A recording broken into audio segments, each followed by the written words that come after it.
தேவதூதன் இந்த வசனத்தின்படி நம்மளை பாதுகாக்கிற தேவன், நம்மளை தடுத்து நிறுத்துகிற தேவன். எச்சரிப்போடு கூட வார்த்தைகளை அனுப்பி நம்மளுக்கு தேவதூதர்களை, மனிதர்களைப் போல தேவதூதர்களை அனுப்பி நாம் போகிற பாதை சரியான பாதை இல்லை என்பதற்காக தடைகளை கொண்டு வந்து தடுத்து நிறுத்துவார். அதையும் நாம் மீறி நாம் கடந்து போகும்போது சில விபரீதங்களை கொண்டு வந்து அதை நிறுத்த அவர் யோசிப்பார். பாருங்க, பீழையம்மை பாருங்க, அவர் போகிற பாதை சரியில்லை என்று சொல்லி அநேக தடைகளை கொண்டு வந்து அங்கே நிறுத்துகிறதை நாம் பார்க்க முடிகிறது.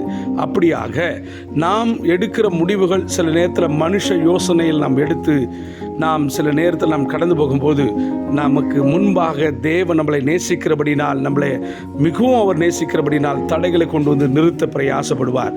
நாம் மீறி போகும்போது தான் விபரீதங்களை கொண்டு அப்படியும் கூட தடுத்து நிறுத்தி நம்மளை பாதுகாக்கிற தேவன் நம்மளை பாதுகாக்க பிரயாசப்படுவார்.